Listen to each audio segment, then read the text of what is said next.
Hello বন্ধুরা, তোমরা কেমন আছো? আশা করি সবাই বেশ ভালো আছো। আমি মিজানুর রহমান হাসান, তোমাদের সবাইকে স্বাগত জানাচ্ছি গো জি8-এ।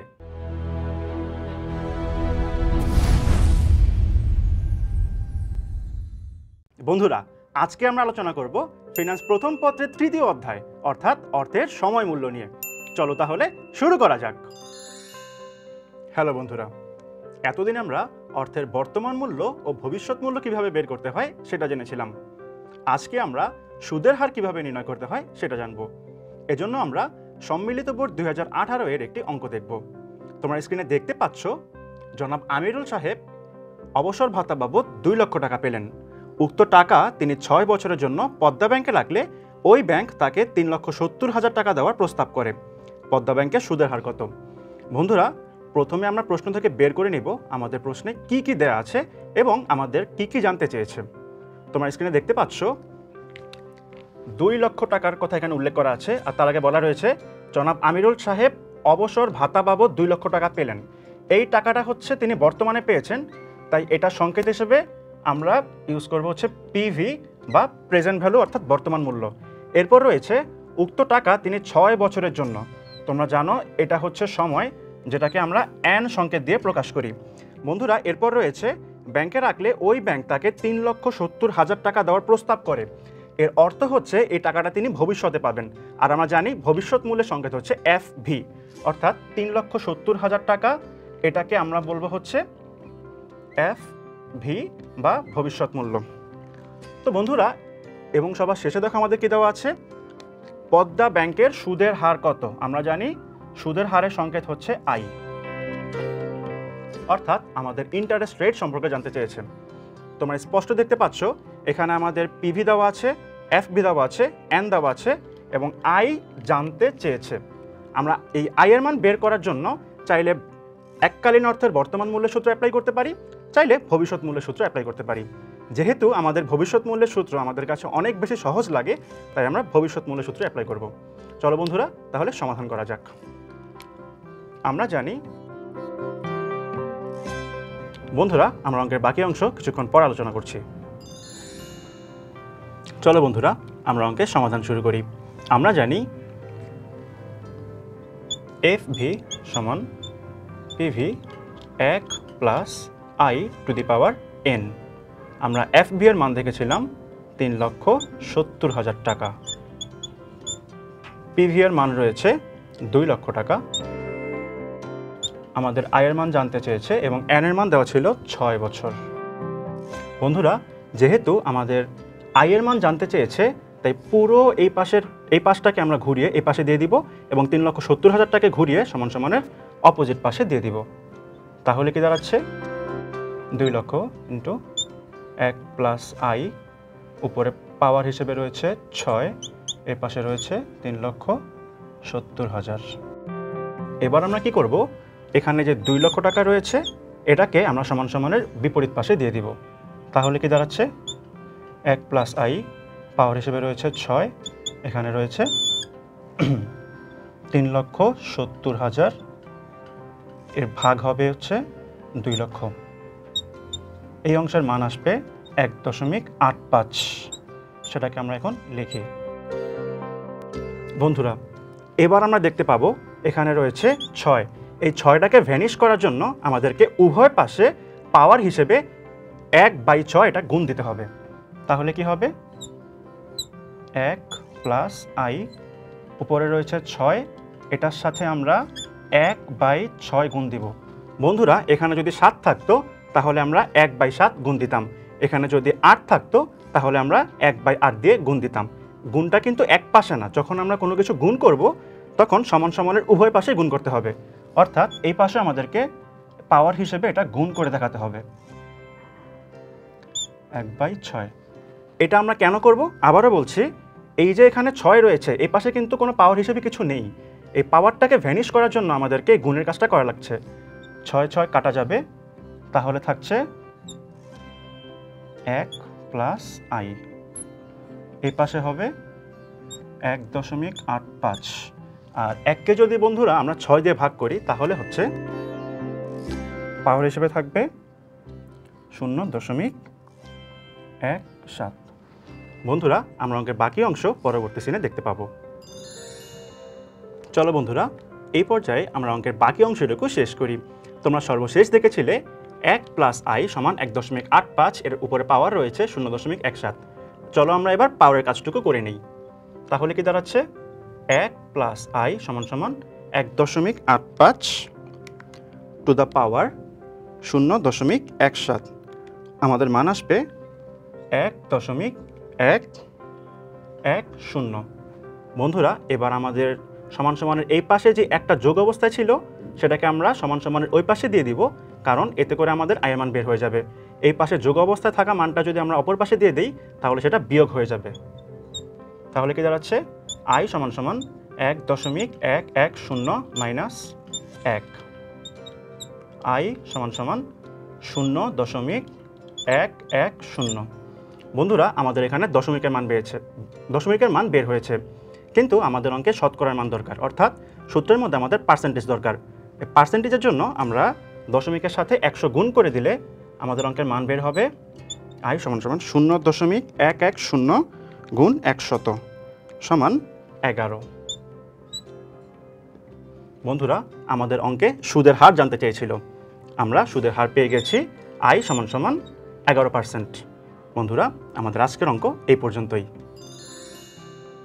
বন্ধুরা এই পর্যায়ে আমরা বেশ কিছু সৃজনশীল প্রশ্নের উত্তর জানার চেষ্টা করব। তোমরা স্ক্রিনে দেখতে পাচ্ছ আমাদের একটি প্রশ্ন রয়েছে। প্রশ্নটি হচ্ছে, মিস্টার কমলের 10 লক্ষ টাকা প্রয়োজন, তার নিজস্ব মূলধন রয়েছে 5 লক্ষ টাকা। বাকি 5 লক্ষ টাকার জন্য তিনি সোনালী ব্যাংক থেকে ঋণ নিলে 10 বছরের জন্য তাকে বার্ষিক 10% চক্রবৃদ্ধি সুদে সেই টাকা পরিশোধ করতে হবে। বন্ধুরা প্রথমে আমরা দেখে নেই আমাদের অঙ্কে এখানে কি কি মান দেওয়া আছে। প্রথমে আমাদের লেখা ছিল বাকি 5 লক্ষ টাকার জন্য এই টাকাটা তিনি যদি এখন ঋণ নেন, অর্থাৎ এটার মানকে আমরা বলতে পারবো হচ্ছে পিভি বা প্রেজেন্ট ভ্যালু। এরপর রয়েছে আমাদের অঙ্কে 10 বছরের জন্য, এই 10টাকে আমরা বলতে পারি হচ্ছে নাম্বার অফ ইয়ার্স বা এন এর মান। বন্ধুরা এরপর রয়েছে বার্ষিক 10% চক্রবৃদ্ধি সুদে, আমরা বলতে পারি এই অংশের মান হচ্ছে আই, অর্থাৎ ইন্টারেস্ট রেট। তারপরে চলো দেখে নিই কি লেখা আছে। অন্যদিকে একই পরিমাণ টাকা রূপালী ব্যাংক থেকে নিলে মাসিক 9% চক্রবৃদ্ধি সুদে তাকে সেই টাকা পরিশোধ করতে হবে।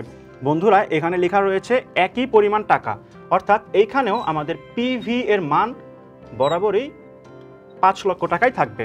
এরপর রয়েছে মাসিক 9% চক্রবৃদ্ধি সুদে, এখানে 9%টা হচ্ছে ইন্টারেস্ট রেট বা আই এর মান। বন্ধুরা তোমরা দেখতে পাচ্ছ এখানে বছরের কথা উল্লেখ নেই। যদি কোনো অঙ্কে বছরের কথা উল্লেখ না করা থাকে তাহলে আমাদের প্রথম বিকল্পে যেই বছরের কথা উল্লেখ ছিল এখানেও সেম বছরটাই উল্লেখ হবে, অর্থাৎ এখানেও আমাদের এন এর মান হবে 10 বছর। বন্ধুরা আমরা উদ্দীপকটা পড়ে নিলাম। এবার আমরা দেখি আমাদের প্রশ্নে কি জানতে চেয়েছে। আমাদের প্রথম প্রশ্ন জানতে চেয়েছে সোনালী ব্যাংক থেকে ঋণ নিলে সুদে আসলে কত টাকা পরিশোধ করতে হবে, অর্থাৎ তিনি যদি 5 লক্ষ টাকা ঋণ নিয়ে থাকেন তাহলে 10 বছর পরে মেয়াদ শেষে তাকে কত টাকা পরিশোধ করতে হবে। বন্ধুরা এরপর আমাদের খ নং প্রশ্নে রয়েছে উদ্দীপকের আলোকে মিস্টার কমলের কোন ব্যাংক থেকে ঋণ নেওয়া উচিত। বন্ধুরা তোমরা জানো এখানে আমাদের দুইটি বিকল্প রয়েছে, এর মধ্যে প্রথম বিকল্প হচ্ছে আমাদের সোনালী ব্যাংক এবং দ্বিতীয় বিকল্প রয়েছে রূপালী ব্যাংক। আমাদের জানতে চেয়েছে কোন ব্যাংক থেকে ঋণ নেওয়াটা সবচেয়ে যুক্তিযুক্ত হবে। চলো বন্ধুরা আমরা প্রথমে আমাদের ক নং প্রশ্নের সমাধান শুরু করি। বন্ধুরা তোমরা উদ্দীপকটি দেখেছো, চলো এবার আমরা এর সমাধান করার চেষ্টা করি। তোমাদের সুবিধার্থে আমরা স্ক্রিনের বাম পাশে মানগুলো লিখে দিয়েছি। আমাদের প্রথম প্রশ্নে জানতে চেয়েছে সোনালী ব্যাংক থেকে ঋণ নিলে সুদে আসলে কত টাকা পরিশোধ করতে হবে, অর্থাৎ যদি সোনালী ব্যাংক থেকে 5 লক্ষ টাকা ঋণ নেওয়া হয় মেয়াদ শেষে অর্থাৎ 10 বছর শেষে তাকে কত টাকা পরিশোধ করতে হবে, অর্থাৎ আমাদের ভবিষ্যৎ মূল্য জানতে চেয়েছে। আমরা জানি এককালীন অর্থের ভবিষ্যৎ মূল্যের সূত্র হচ্ছে এফভি সমান PV into 1 plus I to the power N. আমাদের পিভি এর মান দেওয়া ছিল 5 লক্ষ টাকা, 1 প্লাস আই এর মান দেওয়া ছিল 0.10 এবং এন এর মান দেওয়া ছিল 10। আমরা এবার এতটুকু অংশের মান বের করব। যথারীতি 5 লক্ষ টাকায় থাকবে, এখানে 1 প্লাস আই এতটুকুর মান হবে আমাদের 1 প্লাস 0.1 টু দ্য পাওয়ার 10। 5, 9 আর শেষে রয়েছে 3, 7, এর পরিবর্তে আমরা লিখব 4। এবার আমরা এই অংশটুকুকে গুণ করে দেই। 5 লক্ষ গুণ 2.594, আমাদের মান আসবে 12,97,000 টাকা। বন্ধুরা, সে যদি ব্যাংক থেকে 5 লক্ষ টাকা ঋণ নেয় তাহলে তাকে মেয়াদ শেষে 12,97,000 টাকা পরিশোধ করতে হবে। বন্ধুরা, আশা করি তোমরা আমাদের সমাধানটি বেশ ভালোভাবে বুঝতে পেরেছ। চলো বন্ধুরা, এই পর্যায়ে আমরা খ নং প্রশ্নের সমাধান করার চেষ্টা করি। আমাদের প্রশ্নে লেখা ছিল উদ্দীপকের আলোকে মিস্টার কমলের কোন ব্যাংক থেকে ঋণ নেওয়া উচিত। তোমরা জানো, যখন এই জাতীয় কোনো সিদ্ধান্ত নেওয়ার কথা বলা হয় তখন সিদ্ধান্তগুলো নেওয়া হয় EIR, যার পূর্ণরূপ হচ্ছে ইফেক্টিভ ইন্টারেস্ট রেট, এর ভিত্তিতে আমাদেরকে সিদ্ধান্ত নিতে হবে। আমাদের প্রথম বিকল্পে লেখা ছিল ইন্টারেস্ট রেট হিসেবে 10%, তার পাশে লেখা ছিল বার্ষিক। একইভাবে আমাদের দ্বিতীয় বিকল্পে লেখা ছিল ইন্টারেস্ট রেটের পাশে মাসিক। এটাই হচ্ছে আমাদের অঙ্কের মূল টার্নিং পয়েন্ট। যদি EIR বের করার সময় প্রশ্নের মধ্যে বার্ষিক কতটুকু উল্লেখই থাকে তাহলে সেটাই হচ্ছে সেই অঙ্কের EIR, অর্থাৎ আমাদের প্রথম বিকল্পের EIR হচ্ছে 10%, যেটা প্রশ্নে দেওয়া ছিল। কিন্তু বন্ধুরা, আমাদের দ্বিতীয় প্রকল্পে EIR এর মান দেওয়া নেই, কারণ এখানে মাসিক কতটুকু উল্লেখ আছে। আমাদের দ্বিতীয় প্রকল্পের EIR বা কার্যকরী সুদের হার, যেটাকে আমরা ইংরেজিতে বলি ইফেক্টিভ ইন্টারেস্ট রেট, সেটা আমাদেরকে বের করতে হবে। চলো তাহলে শুরু করা যাক। আমাদের প্রথম বিকল্প অনুযায়ী সোনালী ব্যাংকের EIR হচ্ছে 10%, কিন্তু আমাদের দ্বিতীয় বিকল্পতে যেহেতু EIR মান দেওয়া নেই, EIR এর মান দেওয়া নেই, তাই আমাদেরকে এটা বের করতে হবে। রূপালী ব্যাংকের EIR এর মান আমরা জানি না, এটা আমরা এখন বের করব। আমরা জানি EIR বা কার্যকরী সুদের হারের সূত্র হচ্ছে 1 plus I/M to the power M minus 1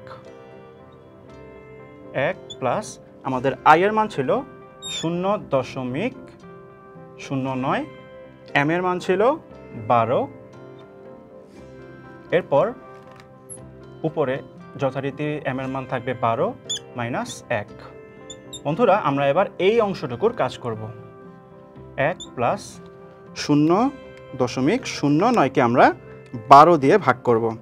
ভাগ করলে হবে 0.0075 টু দ্য পাওয়ার 12 মাইনাস 1। বন্ধুরা, এই পর্যায়ে আমরা এই পুরো অংশটুকুর মান একসাথে বের করব। চলো তাহলে শুরু করা যাক। 1 plus 0.0075 bracket close to the power 12, মান আসবে 1.0938। পরিবর্তে আমরা লিখব হচ্ছে 4 মাইনাস 1। তাহলে আমাদের এখানে উত্তর কত আসছে? 1.094 মাইনাস 1, 0.094। কিন্তু বন্ধুরা, আমরা জানি ইন্টারেস্ট রেট সবসময় পার্সেন্টে প্রকাশ করতে হয়। পার্সেন্টে প্রকাশ করার জন্য আমাদের যে দশমিকের মানটা বের হয়েছিল তার সাথে 100 গুণ করে দিতে হবে। যদি আমরা এই মানের সাথে 100 গুণ করে দেই তাহলে আসবে 9.4। বন্ধুরা, তোমরা দেখেছিলে আমাদের প্রথম বিকল্পের EIR বের হয়েছিল 10% এবং দ্বিতীয় বিকল্পে EIR বের হয়েছে 9.4%। আমরা এর পূর্বে বলেছিলাম বিকল্প বাছাইয়ের ক্ষেত্রে যেই প্রকল্পের সুদের হার অর্থাৎ কার্যকরী সুদের হার সবচেয়ে কম থাকবে আমাদেরকে সেই বিকল্পই গ্রহণ করতে হবে। যেহেতু আমরা দেখতে পাচ্ছি সোনালী ব্যাংকের EIR এর থেকে আমাদের রূপালী ব্যাংকের EIR অনেকটা কম, তাই আমরা বলতে পারি উদ্দীপকের আলোকে মিস্টার কমলের রূপালী ব্যাংকের থেকে ঋণ নেওয়া উচিত, কারণ এই ব্যাংকের EIR বা কার্যকরী সুদের হার কম। বন্ধুরা, আশা করি আমাদের খ নং প্রশ্নের সমাধান তোমরা বেশ ভালোভাবে বুঝতে পেরেছ। বন্ধুরা, আমাদের আজকের এপিসোড এই পর্যন্তই। পরবর্তী এপিসোডে তোমাদের সাথে আবারও দেখা হবে। ততক্ষণ পর্যন্ত সবাই ভালো থেকো, সুস্থ থেকো এবং অবশ্যই গজি8-এর সাথেই থেকো।